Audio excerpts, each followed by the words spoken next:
Hello students.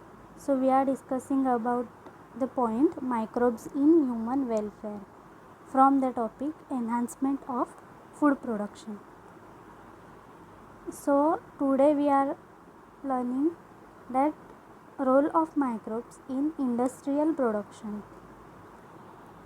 Industries ज्या मोठ्या मोठ्या असतात तर तिथले जे काही प्रोडक्शन्स असतात तिथे वेगवेगळ्या प्रकारचे जे काही प्रोडक्ट्स तयार होतात तर त्या प्रोडक्ट्समध्ये मायक्रोबचा काय रोल असतो, मायक्रोब्सचा यूज काय होतो, मायक्रो ऑर्गॅनिझम्सचा यूज काय होतो ते आपल्याला बघायचं.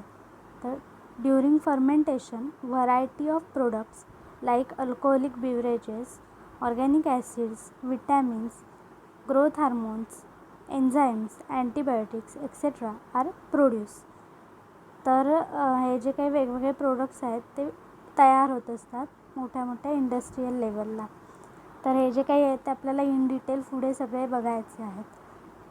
Production on an industrial scale requires growing microbes in very large vessels called fermenters. The main function of fermenter is to provide controlled environment for growth of microorganism or a defined mixture of microorganism to obtain the desired product. Fermentation होतं म्हणजे काय होतं तर तिथे नवीन एखाद्या प्रकारच्या प्रोडक्टपासून नवीन products तयार होतात आणि ते जे काही प्रोडक्ट्स तयार होतात तर त्याच्यामध्ये हे जे मायक्रो ऑर्गॅनिझम्स असतात ते प्रोडक्ट तयार करून देत असतात.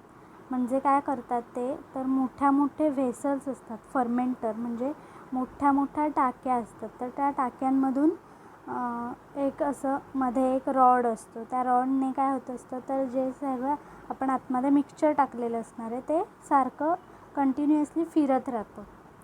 त्याच्यानंतर आतमध्ये त्या फर्मेंटरमध्ये काय काय असतं वेगवेगळ्या प्रकारचं फूड असतं जे की मायक्रो ऑर्गॅनिझम्सना खाण्यासाठी युजफुल ठरेल. म्हणजे पहिलं काय असणार आहेत मायक्रो ऑर्गॅनिझम्स असणार आहेत खूप सारे एकाच प्रकारचे किंवा वेगवेगळ्या 2-3 प्रकारचे मायक्रो ऑर्गॅनिझम जे गरजेचे असणार आहेत ज्यांच्यामधून जे प्रोडक्ट आपल्याला पाहिजे ते मिळणारे मायक्रो ऑर्गॅनिझम्स असतील ते यूज करून तिथे घेतले जातात. तर तिथले काय काय असणार आहे पहिलं मेन मायक्रो ऑर्गॅनिझम, त्याच्यानंतर त्यांच्यासाठी लागणारं फूड, नंतर वॉटर, एअर असे वेगवेगळे प्रकारचे जे काही प्रोडक्ट्स असतात ते तिथे त्या फर्मेंटरमध्ये टाकले जातात.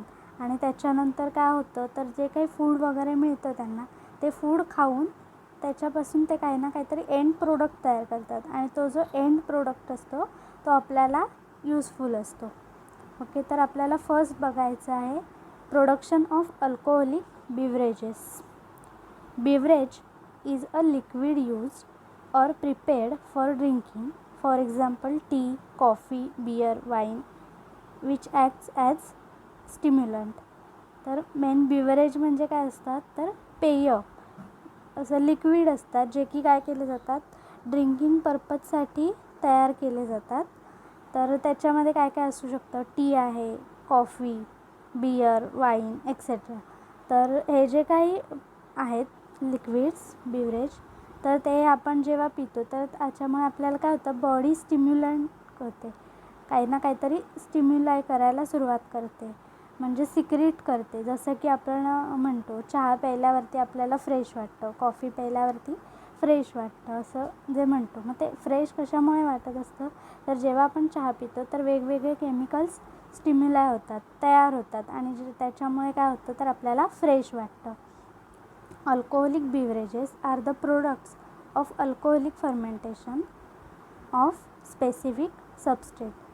तर नॉर्मल बिवरेजेस काय असतात तर नॉर्मल लिक्विड असतं आणि अल्कोहोलिक बिवरेजेस म्हणजे जे काही फर्मेंटेशन होऊन तयार होतात प्रोडक्ट्स किंवा बिवरेजेस तयार होतात तर त्याच्यामध्ये अल्कोहोलिक फर्मेंटेशन असतं म्हणजे अल्कोहोल तयार होतं तिथे फ्रॉम वेगवेगळे स्पेसिफिक जे काही सबस्ट्रेट्स असतात त्याच्यापासून. सो त्यांना काय म्हणतात alcoholic beverages. Microbes especially yeast have been use from time immemorial for the production of beverages like wine, beer, whisky, brandy और रम. तर हे जे काही सगळे अल्कोहोलिक बिवरेजेस आहेत, like wine, beer, whisky, brandy और रम. तर हे जे काही सगळे वाईन्स वगैरे जे काही आहेत तर ते कशापासून बनवले जातात? मायक्रोब्स कुठलं तर ईस्ट हे जे काही फूड असतं किंवा ईस्ट काय आहे, सिंगल सेल प्रोटीनपासून तयार होतं, SCP आहे. तर ते जे टाकून फर्मेंटरमध्ये टाकून बनवलं जातं. तर आता ह्याच्यामध्ये काय काय असतं तर वाईन असते ती फ्रूट्सपासून बनवली जाते. त्याच्यानंतर बियर, विस्की हे काय आहेत तर व्हीट, ग्रेन्स किंवा राईस असे जे काही वेगवेगळे ग्रेन्स असतात त्यांच्यापासून बनवले जातात. ओके, तर हे काय झालं अल्कोहोलिक बिवरेज. नेक्स्ट आहे प्रोडक्शन ऑफ ऑर्गॅनिक ॲसिड्स. तर ऑर्गॅनिक ॲसिड्सचं प्रोडक्शन कसं केलं जातं? Microbes are also used for the commercial and industrial production of certain organic acid. म्हणजे काही काही ऑर्गॅनिक ॲसिड्स आहेत, like citric acid, gluconic acid, acetic acid, असे वेगवेगळे जे काही ॲसिड्स आहेत ऑर्गॅनिक ॲसिड्स, तर त्यांचं प्रोडक्शनसाठी सुद्धा मायक्रोब्स यूज केले जातात. These compounds can be produced directly from glucose, for example gluconic acid, or form as end product from pyruvate to ethanol. म्हणजे एकतर काय केले जातात, हे जे काही आहेत ॲसिड्स ते कसे बनवले जातात तर डायरेक्ट ग्लुकोजपासूनसुद्धा बनवले जातात किंवा मग जे एंड प्रोडक्ट तयार होतं ग्लुकोजपासून पायरुवेट ग्लायकोलायसिस पाथवेमध्ये, तर त्याच्यातून जे पायरुवेट तयार होतं तर त्या पायरुवेटपासूनसुद्धा बनवले जातात.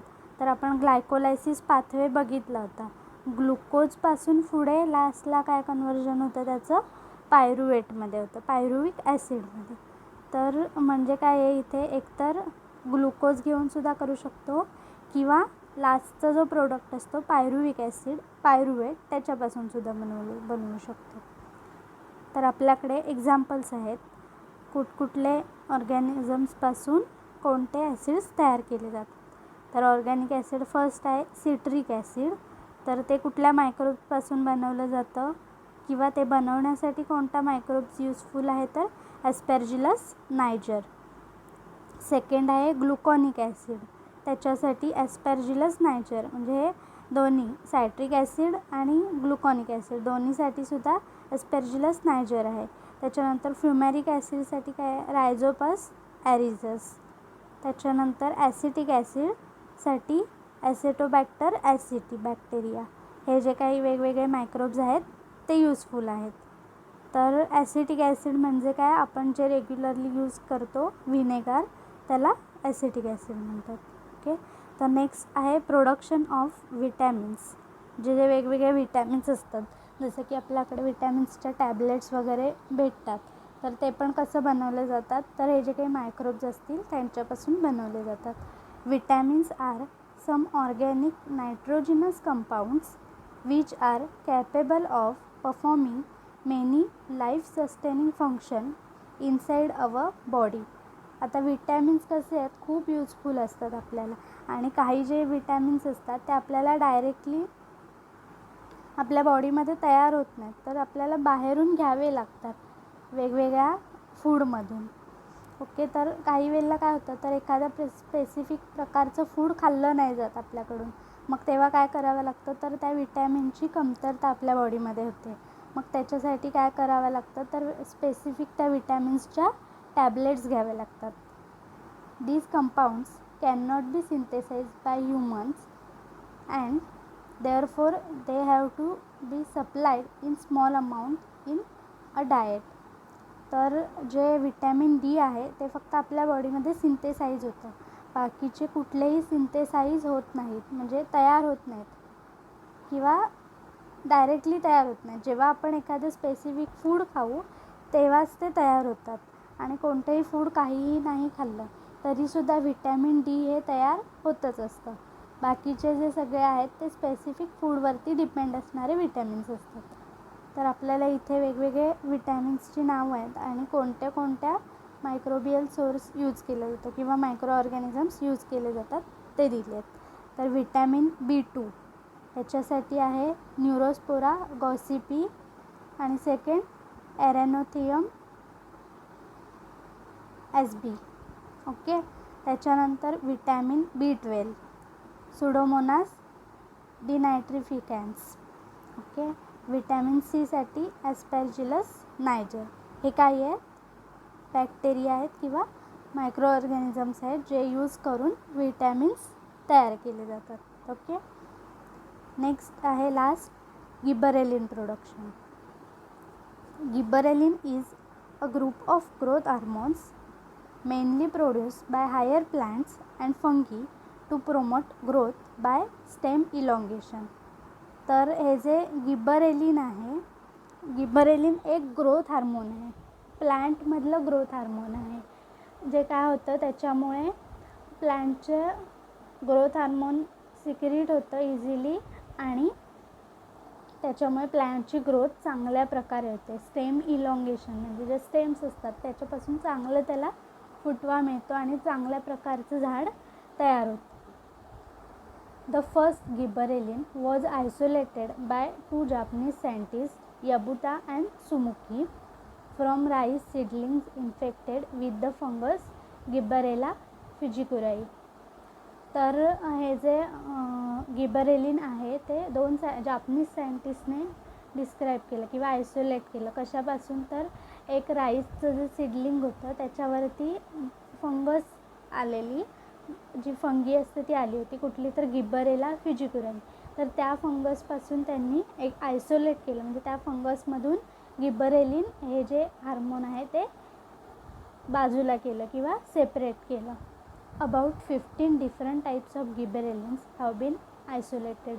म्हणजे वेगवेगळ्या बॅक्टेरियामधून किंवा वेगवेगळ्या मायक्रो ऑर्गॅनिझम्समधून 15 डिफरंट टाईप्सचे गिबरेलिन्स आयसोलेट केले. म्हणजे ग्रोथ हार्मोन्स आहेत ते 15 वेगवेगळ्या प्रकारचे आयसोलेट केले, सेपरेट केले आणि शोधून काढले. गिबरेलिन्स हॅव मेनी प्रॅक्टिकल ॲप्लिकेशन्स. तर गिबरेलिन्सला खूप वेगवेगळे प्रॅक्टिकल ॲप्लिकेशन्स आहेत. कुठलं काय काय आहे? तर they are use to induce parthenocarpy in apple, pear etcetera.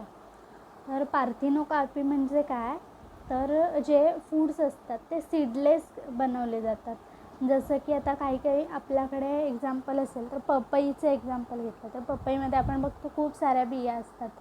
मग काय केलं जातं? पार्थिनोकार्पी करून त्याच्यामधल्या ज्या सीड असतात त्या कमी केल्या जातात, जेणेकरून सीड कमी आणि आपल्याला जे प्रोडक्ट पाहिजे म्हणजे आपला जो गर पाहिजे तो जास्त मिळेल, अशा पद्धतीचं केलं जातं. त्याच्यानंतर एक मँगोचं एक्झाम्पल आपल्याला आहे. मँगोमध्ये आंब्याचं काय असतं? बाट असते आतली, ती खूप मोठी असते आणि बाजूचा गर खूप छोटा असतो. मग पार्थिनोकार्पी इंड्यूस करून काय केलं जातं? तर बाट जी असते ती एकदम छोटी केली जाते आणि गर असतो तो जास्त बनवला जातो.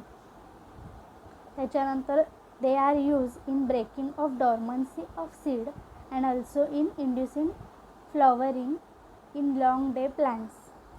तर काय अजून आहे? तर डॉर्मन्सी पिरियड जो असतो, म्हणजे आता काही बिया असतात, जसं की आपण एक एक्झाम्पल घेऊया. पावसाळ्यामध्ये गवत येतं आणि ते आपण जरी गवत काढलं तरी पुढचा पावसाळा जेव्हा येतो तेव्हा आपोआप परत येतं. तर ते कसं काय येतं? तर खालती तिथे जमिनीमध्ये बिया पडलेल्या असतात आणि त्या बियांवरती पाणी जेव्हा पडतं तर ते आपोआप परत गवत यायला सुरुवात होते. मग त्याच्यासाठी काय जातं? 1 वर्ष जातं आणि नंतर जेव्हा पाणी पडेल तेव्हा ते परत झाडं त्याची यायला सुरुवात होतात. मग काय असतं? 1 वर्षाचं मध्ये डॉर्मन्सी पिरियड असतं, म्हणजे त्या वर्षभर जशाच्या तशा राहिलेल्या असतात बिया. तर आपल्यामध्ये ह्याच्यामध्ये काय केलं जातं? आपण काय करतो तर त्याच्यातला जो डॉर्मन्सी पिरियड असतो तो कमी केला जातो. म्हणजे एखाद्या प्रकारचं जर सीड असेल तर त्याला इझिली लवकर त्याच्यापासून झाड तयार व्हावं ह्याच्यासाठी तो डॉर्मन्सी पिरियड जो असतो तो कमी केला जातो. आणि त्याच्यानंतर काय आहे? तर फ्लॉवरिंग प्लांट्स जे असतात ते पूर्ण लाँग डे राहिलं पाहिजे, म्हणजे त्यांच्यामधले जे काही फ्लॉवर्स असतील ते पूर्ण लाँग डे म्हणजे पूर्ण दिवसभर किंवा जास्त दिवस ते फ्लॉवर जसंच्या तसं राहिलं पाहिजे, ह्याच्यासाठी सुद्धा इंड्यूस केले जातात. त्याच्यानंतर they are also use to enlarge the size of grape fruits. म्हणजे जे ग्रेपचे फ्रूट्स असतात, द्राक्ष असतात, त्यांची साईज वाढवण्यासाठी सुद्धा यूज केला जातो. कसला? गिबरेलिन प्रोडक्शनचा. ओके. तर आज आपण 4 बघितले आहेत. अजून पुढचे 4 पॉईंट्स आहेत ते आपण नेक्स्ट लेक्चरला बघणार आहोत. ओके. थँक्यू.